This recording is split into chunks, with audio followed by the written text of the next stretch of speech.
नमस्ते दोस्तों, welcome to another video.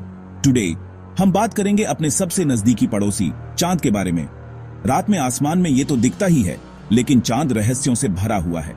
हम चांद के 6 सबसे बड़े रहस्यों के बारे में जानेंगे, जिन्होंने वैज्ञानिकों को दशकों से उलझाया हुआ है।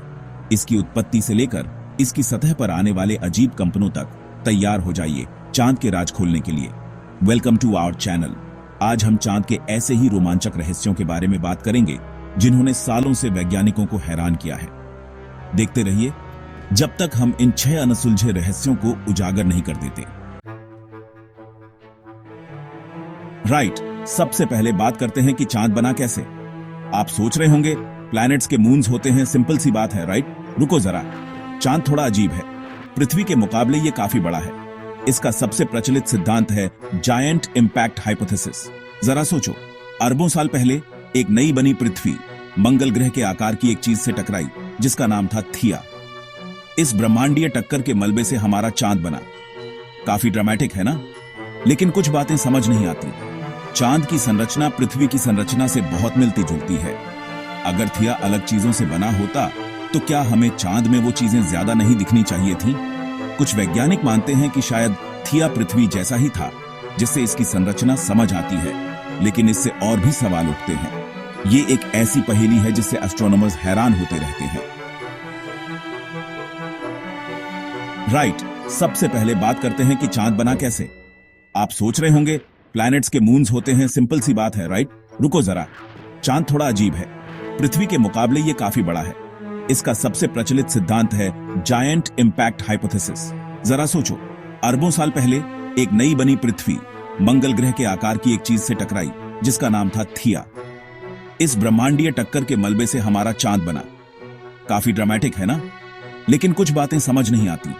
चांद की संरचना पृथ्वी की संरचना से बहुत मिलती जुलती है। अगर थिया अलग चीजों से बना होता, तो क्या हमें चांद में वो चीजें ज्यादा नहीं दिखनी चाहिए थी? कुछ वैज्ञानिक मानते हैं कि शायद थिया पृथ्वी जैसा ही था, जिससे इसकी संरचना समझ आती है। लेकिन इससे और भी सवाल उठते हैं। ये एक ऐसी पहेली है जिससे एस्ट्रोनॉमर्स हैरान होते रहते हैं। यहां पृथ्वी पर हम खुशकिस्मत हैं कि हमारे पास एक चुंबकीय क्षेत्र है। यह एक ढाल की तरह काम करता है, जो हमें सूर्य से आने वाले हानिकारक विकिरण से बचाता है। यह चुंबकीय क्षेत्र पृथ्वी के गर्भ में पैदा होता है, लेकिन चांद का चुंबकीय क्षेत्र बहुत कमजोर है। क्यों? यह बहुत कंफ्यूजिंग है। कुछ वैज्ञानिक सोचते हैं कि चांद का गर्भ कभी पृथ्वी की तरह सक्रिय रहा होगा, लेकिन समय के साथ ठंडा और जम गया। इससे इसका चुंबकीय क्षेत्र कमजोर हो गया होगा। लेकिन अरबों साल पहले चांद के गर्भ को देखने के लिए टाइम मशीन के बिना पक्के तौर पर कुछ कहना मुश्किल है। ओके, ये बात अभी हाल ही में पता चली है और बिल्कुल गेम चेंजर है। सालों से हम सोचते थे कि चांद सूखा है, लेकिन पता क्या है? हम गलत थे। एल्सिरोस मिशन ने चांद के ध्रुवों पर पानी की बर्फ देखी। हाल ही में हमें सूर्य की रोशनी वाली सतह पर पानी के मॉलिक्यूल्स के सबूत मिले हैं, लेकिन ये वहां कैसे पहुंचा? एक थ्योरी ये है कि यह कॉमेट्स और एस्टेरॉइड्स के टकराने से आया होगा। दूसरी थ्योरी ये है कि यह चांद के अंदर से निकला होगा। चांद पर पानी के स्रोत और फैलाव के बारे में और जानना जरूरी होगा। चैप्टर 4, मूनक्वेक्स, सतह के नीचे कंपन। राइट, कभी मूनक्वेक के बारे में सुना है? किसी साई-फाई मूवी जैसा लगता है ना? लेकिन यह असली चीज है। भूकंपों के विपरीत जो टेक्टोनिक प्लेट्स के खिसकने से आते हैं, मूनक्वेक्स पृथ्वी के गुरुत्वाकर्षण बल के कारण आते हैं।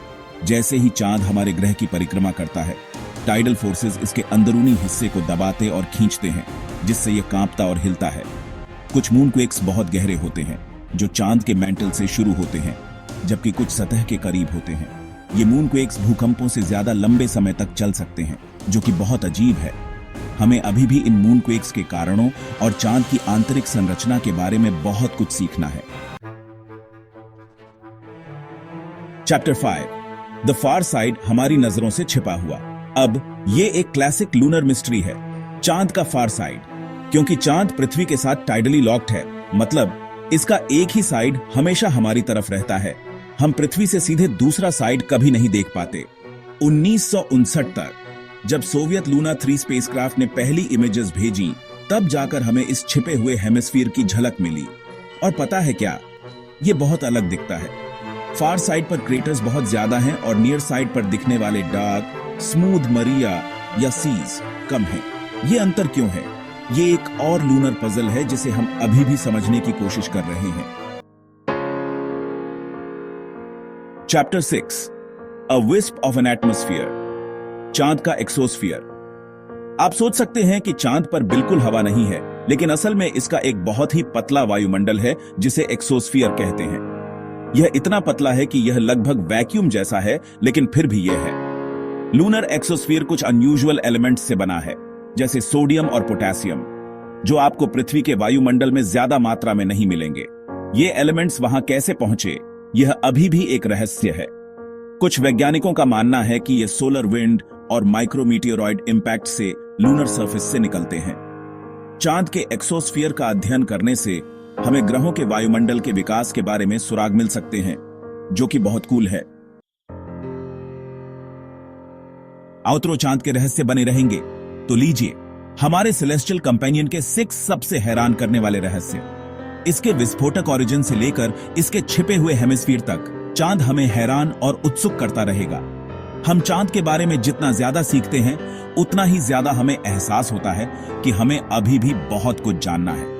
कौन जाने भविष्य के मिशंस और डिस्कवरीज इस रहस्यमयी दुनिया के बारे में क्या रिवील करेंगे। Thanks for watching. अगर आपको यह वीडियो पसंद आया हो तो लाइक, शेयर और सब्सक्राइब करना न भूलें और फैसिनेटिंग कंटेंट के लिए बने रहें।